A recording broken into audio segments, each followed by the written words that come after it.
Hello, everyone. Happy Thursday. We're almost done with the week. And can you believe there's only like 3.5 weeks of school left? And then you're free for the summer. All right, today we're reading The Little House. This is one of my favorite stories. It's by Virginia Lee Burton. And there's that little house on the cover. I'm going to open it up and take the dust cover off. I do not like reading books with dust covers on them. That's what this paper overwrap is called. It's called a dust cover. Keep the dust off your book. Here's the inside cover of the book. The Little House by Virginia Lee Burton. This is just a gorgeous book. Once upon a time, there was a little house way out in the country. She was a pretty little house, and she was strong and well built. The man who built her so well said, "This little house shall never be sold for gold or silver, and she will live to see our great-great-grandchildren's great-great-grandchildren living in her."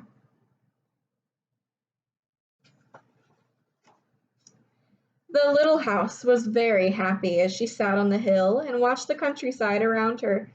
She watched the sun rise in the morning and set in the evening. Day followed day, each one a little different from the one before, but the little house stayed just the same.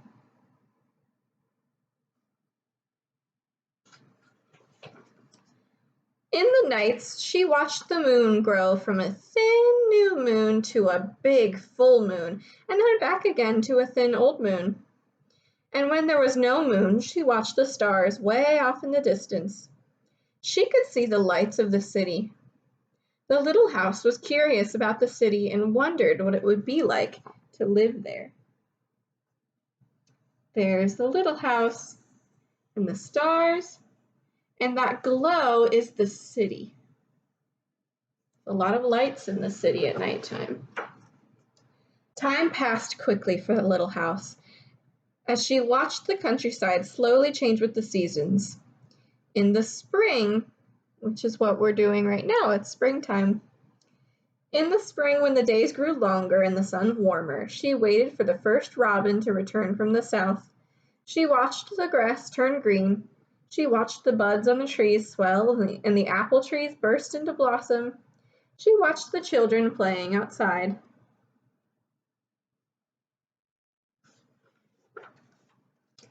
In the long, hot summer days, she sat in the sun and watched the trees cover themselves with leaves and the white daisies cover the hill. She watched the gardens grow, and she watched the apples turn red and ripen. She watched the children swimming in the pool. Do you swim in a pool over the summer? I have a pool at my house and I love to swim in it. In the fall, when the days grew shorter and the nights colder, she watched the first frost turn the leaves to bright yellow and orange and red. She watched the harvest gather and the apples picked. She watched the children going back to school. So in the beginning of the school year, it's fall, and the leaves are orange and brown. In the winter, I remember the cold winter this year. In the winter, when the nights were long and the days short and the countryside covered with snow, she watched the children coasting and skating. Year followed year. The apple trees grew old and new ones were planted. The children grew up and went away to the city, and now at night the lights of the city seemed brighter and closer. One day the little house was surprised to see a horseless carriage coming down the winding country road. Pretty soon there were more of them on the road and fewer carriages pulled by horses. Pretty soon along came some surveyors, and they surveyed a line right in front of the little house. Pretty soon along came some steam shovels, and they dug a road through the hill. Then some trucks came and dumped big stones on the road, and then some trucks with little stones, and some trucks with tar and sand, and finally a steamroller came and rolled it all smooth, and there was a road.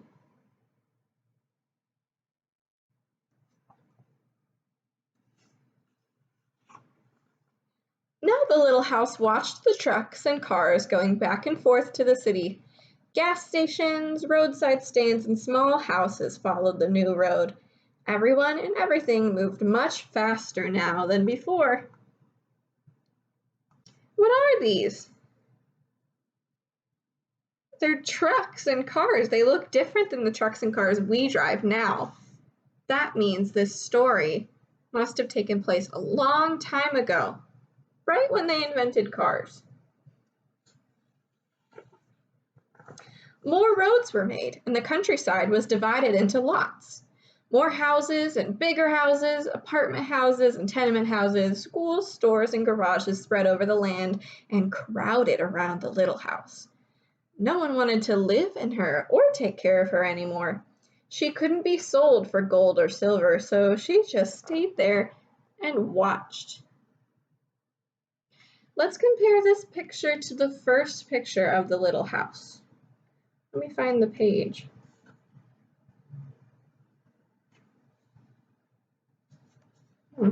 Oh, I'm on the wrong side. Excuse me. First picture of the little house. That's what we're looking for. So this is the little house now in the city. And look what she was before. So that city grew around the house. The house did not move. They built the city around her.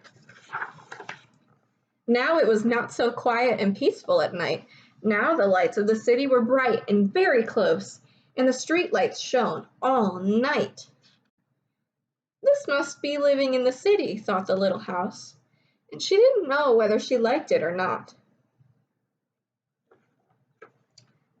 Pretty soon there were trolley cars going back and forth in front of the little house.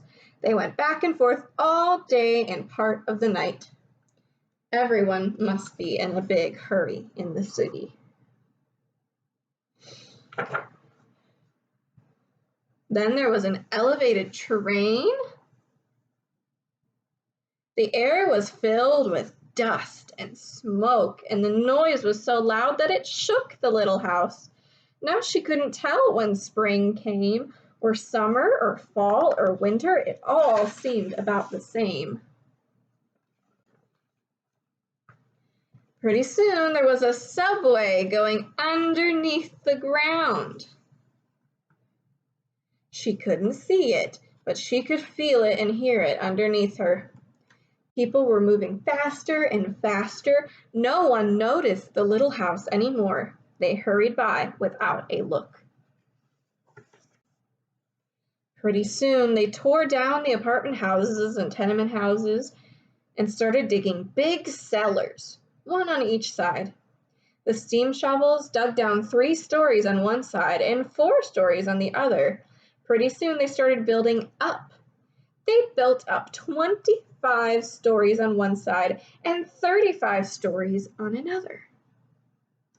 When it says stories, it means each floor of the building. So we can see each floor here. 1, 2, 3, 4, 5, 6, so on and so on.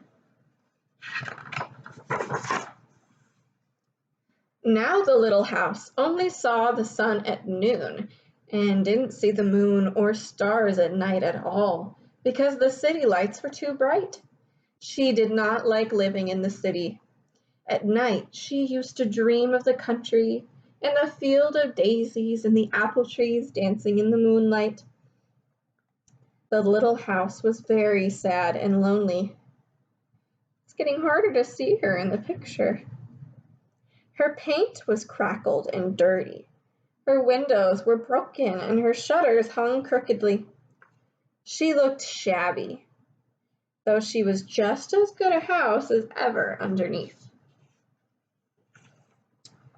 One fine morning in spring, along came the great-great-granddaughter of the man who built the little house so well. She saw the shabby little house, but she didn't hurry by. There was something about the little house that made her stop and look again. She said to her husband, "That little house looks just like the little house that my grandmother lived in when she was a little girl. Only that little house was way out in the country on a hill covered with daisies and apple trees growing around." There they are, looking at the house. They found out it was the very same house. So they went to the movers to see if the little house could be moved. The movers looked the little house all over and said, "Sure, this house is as good as ever. She's built so well we could move her anywhere." So they jacked up the little house and put her on wheels on a truck. Traffic was held up for hours as they slowly moved her out of the city.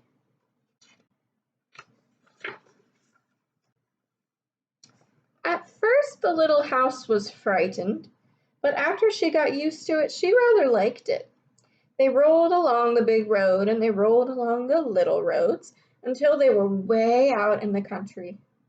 When the little house saw the green grass and heard birds singing, she did not feel sad anymore.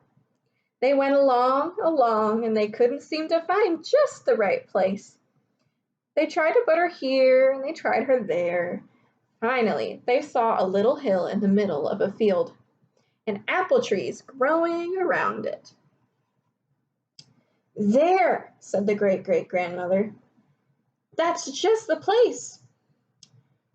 "Yes, it is," said the little house to herself. A cellar was dug on top of the hill, and slowly they moved the house from the road to the hill.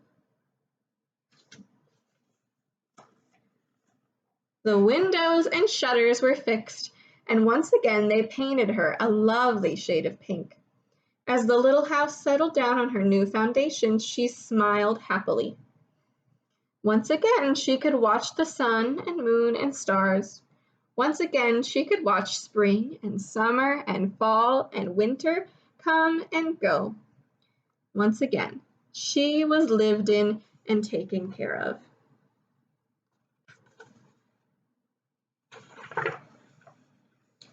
Never again would she be curious about the city. Never again would she want to live there. The stars twinkled above her. A new moon was coming up. It was spring, and all was quiet and peaceful in the country. That's the end. Now, I love this story because I just think that little house is so cute, and it has a very happy ending for her. I hope you enjoyed it too. I know it was kind of long, but we got through it and we enjoyed it. Have a great day, and I will see you all soon.